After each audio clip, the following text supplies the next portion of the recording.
Hi, this is Emma Sutherland. Join us on FX Medicine next week, where I'll be talking to Dr. Will Bulsiewicz about the gut terrain, host defence, and how to think outside the box when working with patients on their gut health. Subscribe to us on your favourite podcast app and follow us on social media to make sure you never miss an episode.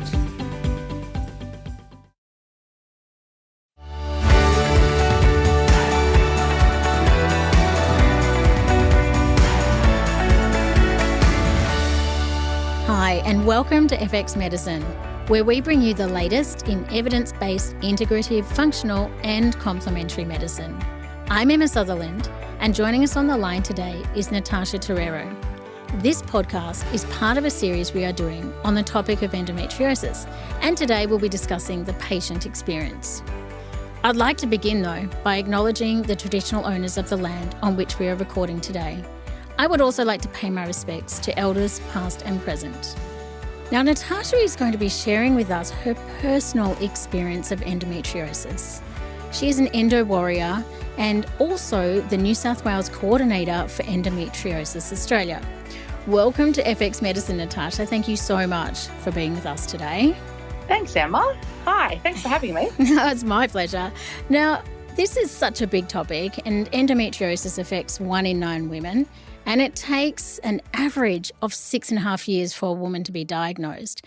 And I find it's often under-recognised and misdiagnosed. And incredibly, for a woman with endometriosis, her disease costs her a staggering $30,000 per year.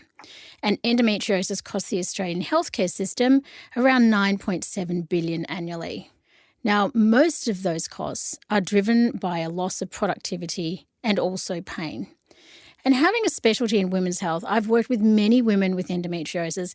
I have seen the impact of the long diagnosis times, but you look fine attitudes of family and friends, and look, the silent suffering and the sky-high pain thresholds of these women.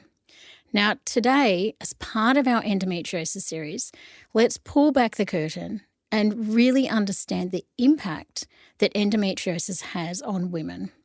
Natarsha, can we begin with you telling us about your journey with endometriosis? When did you first start experiencing symptoms?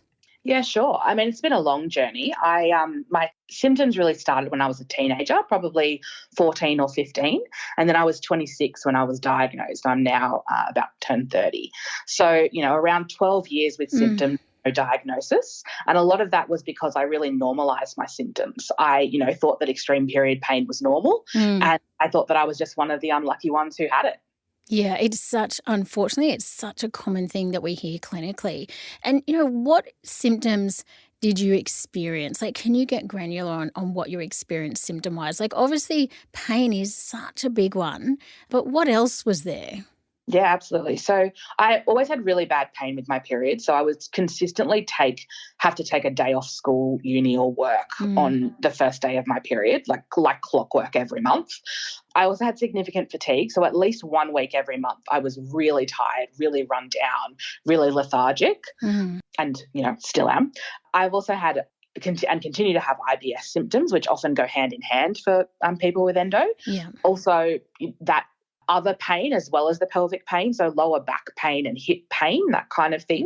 And I think it's really affected me a lot, but not in a way that I necessarily understood or appreciated at the time, particularly when I was younger. I mean, childhood friends remember me as someone who was always in pain, which I didn't really recognize in myself. That wasn't a way that I would have characterized myself. And, friends from my early 20s would often comment that I was always sick, but that wasn't something that I really recognised at the time. Well, I guess it was so normal for you, and that's what we see, this normalisation of these intense symptoms for the sufferer. Now, a 2022 paper on chronic pelvic pain reported that 48% of women saw at least one allied health practitioner. Does that sound about right for you? I mean, I know you work with Endo Australia, you have endometriosis yourself. Does that sound right?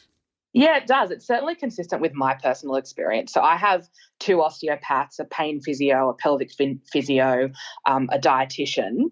I'm Mm. probably missing a few from that list, but it's not an uncommon care team composition for people with chronic pelvic pain because it's not a simple condition. It's not something that's simple to treat, and it presents differently in every patient. So people really need to be guided by their symptoms. And how did you go about creating that collaborative team around you? Because that's not easy to find the right people that can then work collaboratively. Yeah, absolutely. So I put together a team of professionals, basically with my GP. Mm-hmm. And that multidisciplinary approach has been critical for me, really. I Mm. have a pain management specialist, a pain physio, a pain management osteo, a general osteo, a pelvic health physio, a dietitian, a clinical psychologist who specialises in chronic pain. Mm-hmm. And so, endo and chronic pain is so complex. It really requires that multidisciplinary approach so that you can treat it. One thing I would say is that not all of those things are necessary for every person. Mm. Or for every patient. That team works for me based on my symptoms, what I can afford to pay for, but not everyone will have the same needs or the same symptoms or the same capacity to pay, obviously. So people should, like I said before, really be guided by their symptoms and their situation when putting together their own team. Mm. But, do research, speak to your GP about what's out there. And, the Endometriosis Australia website also has a lot of information about what complementary therapies might be helpful. Yeah. So that you can be, sort of put together your own team. Yeah, I just think it's invaluable that, women feel heard, they feel understood, they feel listened to, and having that collaborative care team can really go a huge step forward in a psychological aspect to helping that person. Yeah, absolutely. Mine all talk about me behind my back, which is great for me and my care. I love that they do communicate, though. That is just so fantastic. I don't think it happens enough. Yeah, no, it's something that definitely needs to be happen more, and that's really important for people with complex conditions that require that multidisciplinary approach. Yes, exactly. And have you undergone a laparoscopy? Have you had surgery? Can you tell us more about your experience in that space? Yeah, so I've had one surgery. And that was a number of years ago now. And now I'm in a stage where I'm treating my endometriosis with medication and other complementary therapies so that the idea being that I shouldn't have to have surgery again soon.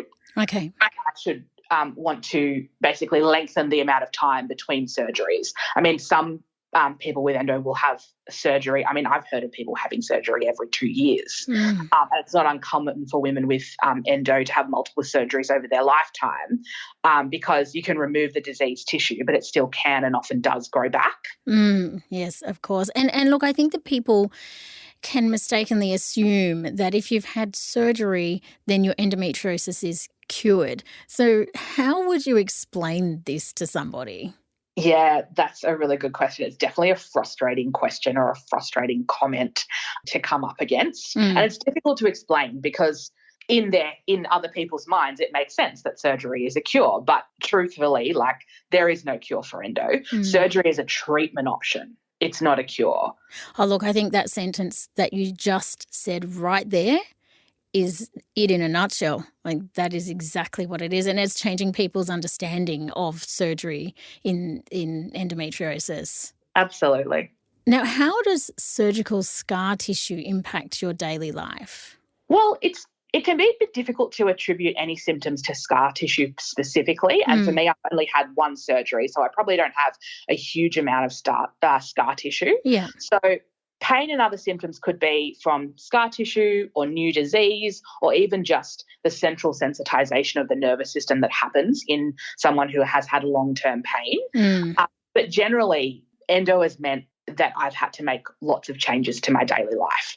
For example, I used to work 5 days a week from an office and also go to events and social gatherings multiple times a week. Yeah. My life has had to change a lot to accommodate chronic pain and the fatigue that comes with it, such that I only work 1 day a week from the office now and from home the rest of the time.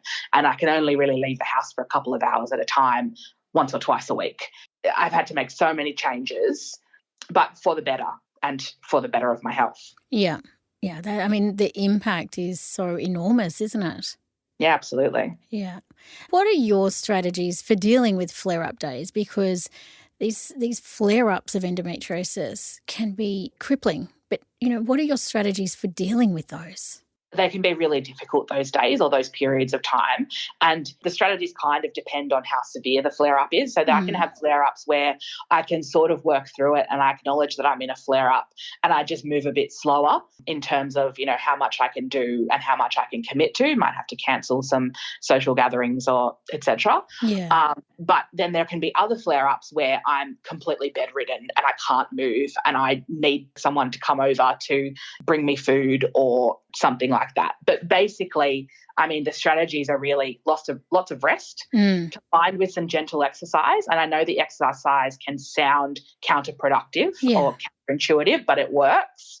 Definitely heat packs, maybe a TENS machine, a warm magnesium bath if I can manage it, if I'm feeling stable enough to actually, run a bath and get into it and out of it and all that kind of thing. Yeah. And help from loved ones. I might ask someone to come and keep me company or just yammer at me on the phone to distract me. Yeah. That can also help. But I think the most important thing during flare-ups is self-compassion. It's so easy to beat yourself up about the plans that you have to cancel or the work that you're missing or the housework that you're not able to do. Yeah. And honestly, the best thing that chronic illness has taught me is how to be kind to myself. Oh, I tell you what, I think, there's so many layers to endometriosis, and this mental and emotional layer is so big. And the art, it is called an art. The art of self-compassion has never been more important than in a case like this. Yeah, absolutely. The mental health implications for people with endo, but also chronic illness generally, are just so huge. Yeah. Now, interesting you talked about the work side of things, because a research paper from February this year showed that due to COVID and the resulting more flexible hours and being able to work from home, that women with endometriosis felt they were more productive. Now, has COVID affected your experience, or were you sort of already set up in that way? Yeah, so I'm really lucky that I work for a large organisation with a really good employee support system. And we had flexible working and remote working before COVID. What I found for me, though, is that with COVID and with everybody else working flexibly, that really helped with a better understanding of what I was going through prior to COVID, because previous to that, I'd be the only person in a meeting working remotely and everyone else would be in the room. They'd be talking over each other or, having the usual conversations that you have when everybody's in a room together. And that was quite isolating, being on the phone, being the only person working remotely. But then during COVID, everybody was working remotely, and it really enhanced my workplace experience as well. So while I had that flexibility, it's become more effective thanks to COVID. Yeah, and I love that perspective, because I hadn't thought about it from that angle, that, you are not the only one sitting on Zoom alone anymore. Everybody is on there with you. So that is fantastic. It creates a much more, it doesn't put you in that silo. It takes you out of it and makes everyone in this, the same in that way. Yeah, it was a really great normalizer in that way. Yeah. And, for family and friends that may have, someone in their inner circle that has endometriosis, what are some tips for the best ways that they can support that woman? Well, it's funny that you asked that. I actually wrote an article for the Endometriosis Australia blog last year called 7 Ways to Support Someone with Endo. Great. I think some of the key ones, though, are to ask what you can do to help, because often we won't think we're so overcome with all the things that we have to manage and the pain. It can be really overwhelming, and we don't necessarily think to ask for help. We're so caught up in what we have to do that we don't think about what other people might be able to do. So if you ask what you can do to help, that could be a really good circuit breaker for people to realise that there's help available and they don't have to do everything themselves. The other things are to just listen. A lot of the time, like I said before, the mental health impacts are so widespread that often you just need someone to listen. They don't need to fix a problem. Just listen about what you're going through. And another one would be to learn about endo and about what our experience is like and just ask questions, because that lets us know that you care and that you want to know more and want to really understand what we're going through. Yeah. And I love that. Like, ask how you can help. That is such a big one. It could be something simple, like picking up something from the shops for you, or, dropping off something, or chatting to you while you're on the phone. I mean, it's just sometimes so simple to do a little thing that can make a big difference. Absolutely. Yeah. Yeah, and definitely I like that, to just listen, not to fix it. Because when we see someone we love in pain, we naturally want to fix things. But this is a situation that you can't fix. And so just to be present is such a gift in itself. Yes. Now, Natarsha, can you describe how endometriosis is an invisible illness? Because a lot of women come in to see me and they'll say, oh, I've been diagnosed with endometriosis, but I can't see anything, right? So how would you explain this to somebody? Yeah. I mean, I think it's getting less and less invisible thanks to advocacy and education over time, but it's still largely invisible because, like you say, you can't see it. It's not like a broken leg where there's some external indication that you're struggling or, there's something wrong. I think the taboo nature of periods also plays a role. There's still this element of secret women's business in play. And so I think the easiest way to make the invisible visible is just to explain to them what you're going through. Yeah. Just to let them in on your experience. Yeah, I think a lot of people would be shocked. I mean, I'm always shocked at the incredible pain thresholds of women with endometriosis, and when I'm in clinic with a patient, I'm asking very detailed questions. And even if I ask her to rate on a pain scale of 1 to 10, she may still say to me, no, it's about a 3 out of 10. And, on somebody else's pain scale, that's probably a 10 out of 10. So it's still sometimes hard to get that information. But the pain thresholds are such a big white flag for me. Absolutely. Yeah, it really changes your perception of pain, on a day-to-day basis, because a lot of the time you're living with it day to day. So your normal pain every day might be a 5, but that's just normal for you. Yeah. And so actually I wanted to just ask at this point, how do you mentally and psychologically deal with that pain? So are there strategies you've learnt that increase your resilience to that pain? I mean, pain is physical, but it's also mental and emotional. Yeah, absolutely. So chronic pain has a very strong link with mood. So pain gets worse as your mood is worse. So I work with a clinical psychologist who specialises in chronic pain to sort of teach me strategies to make sure that my mood is good and I'm dealing with all the things mentally that I need to be dealing with, so that I'm not increasing my pain by accident. Obviously, I wouldn't do it on purpose. By, being stressed or not resolving things with, my mood or with people in my life or whatever it is. So there's lots of ways to manage it, but like some key ones that people can do at home: mindfulness, getting enough rest, making sure that you're incorporating rest that's not only physical rest, but mental rest, social rest, sensory rest. Like, rest isn't just physical. That's how we tend to think of it, but it's so much more than that. Yeah, that's a really, really salient point. I love that one, because rest is, we do just think of it, we'll just lie on the couch or rest, but it's actually switching your mind off from sensory overload, from stimulus that can really play on the nervous system. Absolutely. You might be physically still and physically resting, but you could still be engaging in a discussion with somebody online or over the phone that's still stimulating you mentally. While you might be physically resting, you're not mentally resting. So I think, making sure that you're getting a combination of different types of rest is really important. And mindfulness and meditation is a really good way to do that. Yeah. And I think it's one of those points where, we tend to be busy, modern day life, but allowing yourself to not be busy and to rest on all those levels could be quite challenging for a lot of people. It's definitely a skill that you have to practice. It doesn't come naturally to most people, particularly these days with, wanting to be, everyone's got a side hustle and, you're Yeah. supposed just to do everything all the time and be everything to everybody. But yeah, it's something that is a really valuable skill to learn. Yeah. And, that analogy of the bucket, if you're topping up your rest bucket, then your pain becomes more bearable. Absolutely. Now, the government has in place a Medicare item called a chronic disease management plan, and this means that patients can receive rebates of $50 for up to 5 appointments with practitioners such as dietitians or pelvic floor physios. So, as a chronic disease, endometriosis has untold financial burden on women, as we spoke of at the beginning. What is your experience here? Has this been of help to you?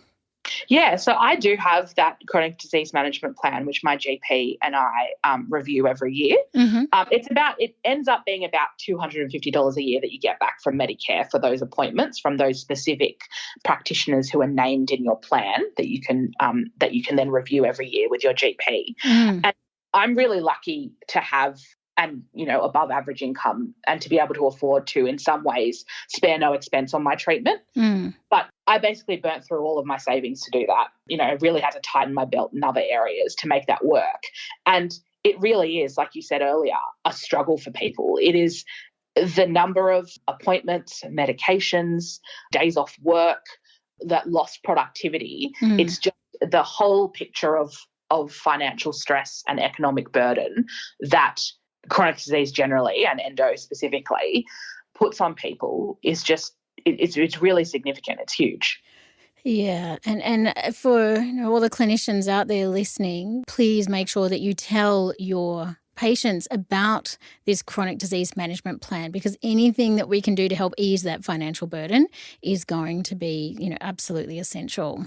Yeah, I think there is some education that needs to be done around the availability of that, because a lot of people wouldn't know. And if GPs should be actively telling their patients about it. Yes, exactly. But, we can all do our part in this education. So let's all talk about that one with our patients. Now, there is a research project underway called Endo at Work, and it's being conducted by Endometriosis Australia in partnership with several universities. And in another episode in this series, I will be interviewing lead researcher Professor John Wardle about this really exciting project. But early data is showing that 1 in 3 women have been passed over for promotion due to their endometriosis. How has your experience been, or what are the stories that you hear from other women in this area? Up front, I have to acknowledge my privilege that I work for a really large organisation that has been really, really good to me in this way. So I actually have fibromyalgia, which is widespread chronic pain, in addition to endo. So as I mentioned before, I've been able to access flexible working arrangements, flexible hours, so that I can work remotely, which makes it so much easier to manage my pain. And so working from home is a godsend for me. But I'm also lucky that my job is a desk job. I'm not on my feet very much. So I can just sit there with a heat pack and sometimes work through the pain if I need to. But I'm not a teacher or a nurse or in a job where I have to be on my feet all the time. And truthfully, a lot of people with endo or chronic pain have to quit their jobs, or they're let go from their job simply because they can't do them anymore. They can't do them with the level of pain that they're experiencing or the other symptoms that they're experiencing. And some of the stories that I've heard are heartbreaking. Yeah. It is really, really difficult for people. And I think what you're highlighting here is that the nature of somebody's occupation will have a profound effect on how this impacts them, because, as you said, if you have a physical job, that's going to be really even more challenging and difficult and sometimes impossible. And the fact that women have to lose their jobs or, say, no, I can't keep going, it breaks my heart. It's awful. Yeah, completely. And, for some people that might mean that while dealing with a diagnosis and the symptoms and, putting together a care team, they also may have to if they need to, change careers. Like that's such a huge addition to what they're already going through. Now, in aiming to treat your endometriosis, over the years, what's worked or what didn't work for you? Now, I know you've probably tried lots of different things, and I'd love to hear about that. Yeah, so there have been some medications that haven't worked. But with medication, it's so often trial and error. And, one person will react completely differently to the same medication as somebody else. Yeah. I think the really impactful treatments have been that multidisciplinary care team and the lifestyle changes that I've made to live better and to live differently to accommodate my illness. Yeah. And then also the support from family and friends. I mean, it's not a treatment in a traditional sense, but it's a treatment in the sense that it has a huge impact on how I can manage day to day. Yeah, absolutely. It could literally make or break your day from that side of things. And, did you make any dietary changes? Did you delve into natural medicine for your endometriosis? Tell me about that. Yeah, I have. So I've worked with a dietitian and with a naturopath to make dietary changes to make sure that I'm getting the vitamins and minerals that I need from my food, but also from supplements. Yeah. And that's been really important. And it's not just about, people often think about diet as diets and short-term fixes, but it's really been about a long-term kind of permanent change in how I think about food as nutrition and as being fulfilling for my body and for my needs, and so that I can achieve my goals rather than a tick a box. Yeah. Sort of. And so, I've tried, I went through a program of trial and error with dietitian and naturopath to go through, figure out what was triggering me, figure out what was making my symptoms worse and all that kind of thing. So it's definitely valuable doing that. Yeah. And what were the triggers for you? Oh, specific foods I discovered. So like, for example, carbonated drinks. They just don't agree with me. So I just completely stay away from them. That's just one, but there are a whole bunch of kind of little specific ones, like I can't eat cabbage or asparagus and things like that. There was kind of no rhyme or reason, I discovered. Yeah. So it took a lot of trial and error and a lot of time to figure out what was doing what and what works and what doesn't. And do you think, doing that all on your own and trying to figure that out all on your own, I'd imagine it would be so hard. And this is where the care of a good clinician can be so helpful to try and shortcut that process, because there's long times to diagnosis, treatment options. It's a trial and error approach. It just maybe would help shortcut that process for people. Yeah, absolutely. I don't think I could have gone through the dietary changes and those trial and error things without the help of my dietitian and naturopath. Yeah, I wouldn't have been able to do it alone. It was too complex. It really needed that specialty understanding and oversight to get it right. Yeah, and to make the changes also without harming myself. Yeah, exactly. And as you've really highlighted, individualization is so key. So for you, cabbage is a no, but maybe for another woman, it could be a yes. There's no blanket rules here. It's always about trying to find out for the individual what is causing inflammation and reactivity within the body. Yeah, absolutely. And then also the extent to which you're actually able to cut it out. Yeah. So, if I had to cut out garlic and onion from my diet, I basically wouldn't be able to eat anything that my family cooks because it's such a staple of our cultural food. Yeah, of course. Actually, Monash Uni have recently done a research call out for the Endo Diet study, and it's looking at assessing women with endometriosis plus gut symptoms, looking at how they're affected by a low FODMAP diet. Interestingly, they're also studying changes to both the gut and the vaginal microbiome. Now, gut health, how has that impacted you? Yeah, so I have IBS symptoms as well as I said, kind of go hand in hand with endo for a lot of people.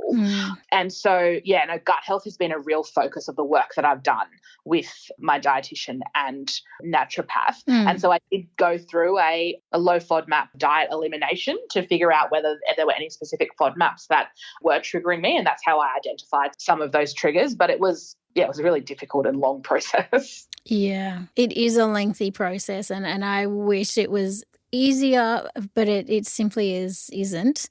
But then once you know, that's the thing. And now, March in 2021, Ranscog published the first Australian clinical guideline on the diagnosis and management of endometriosis, and they outlined 3 priority areas. There was awareness and education, then clinical management and care, and then finally there was research. Now, this is a big step forward for patients. How do you think this might change the patient experience? Look, I think any improvement in awareness, education, management, care and research is going to be positive for the community and for patients. I mean, the more awareness there is, the less in the dark and the less we suffer in silence. The better care there is from a clinical perspective, the faster we'll achieve diagnosis and the better overall patient experience there will be. And I think, look, there has been a little bit of criticism of these guidelines. You have to start somewhere, and we can't let the perfect be the enemy of the good. And this is good. This is progress, and it's foundation from which to build for better outcomes for patients. Yeah, look, I definitely think it's a step forward. I personally, when you're looking at the breakdown of how the funds are allocated for this, I would like to see, of course, research is super important. That was around 16 million on research. But then clinical care and management was around 660,000. So I look at that discrepancy, and because I guess I look at things through a lens of clinical, experience, it's this clinical management and care that's the human part of it, where there is a woman sitting across the table from you. And yeah, if we could get more funds into that clinical management, I'd be so happy. Yeah, I think more funds are needed in every column there. Yeah. But I guess, yes, this is a start and it's raising awareness. I have to say that more women that come in to see me ask the question now, do you think I could have endometriosis? Rather than me saying to the patient, maybe you have endometriosis and we need to look into it. So I guess that alone tells me that, education and awareness is happening.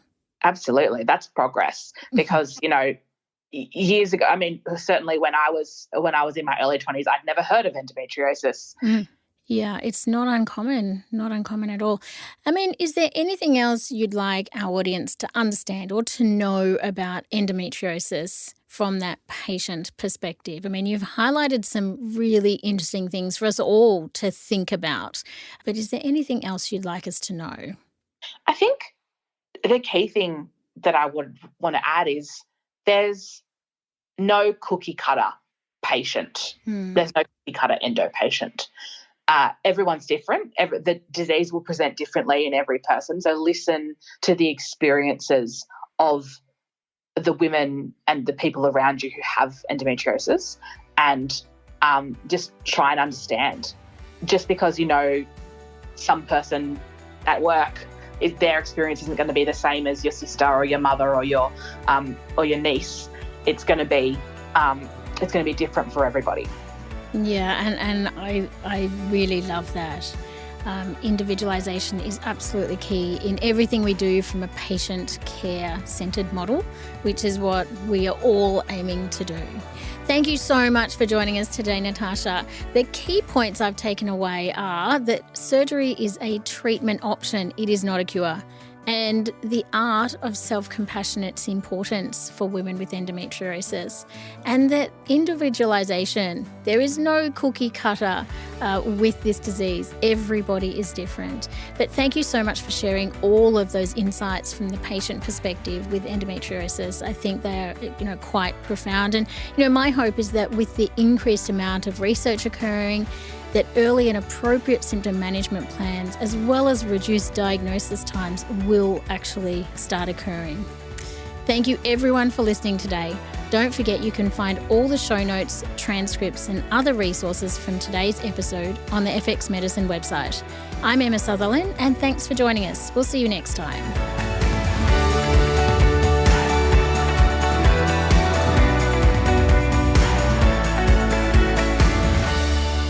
This podcast is intended as healthcare practitioner education only, and it is not a substitute for medical advice, diagnosis, or treatment. If you enjoyed this episode, please take a moment to give us a rating and review on Apple Podcasts, Google Podcasts, Spotify, or wherever you listen to FX Medicine. and share us with your family, friends, and colleagues.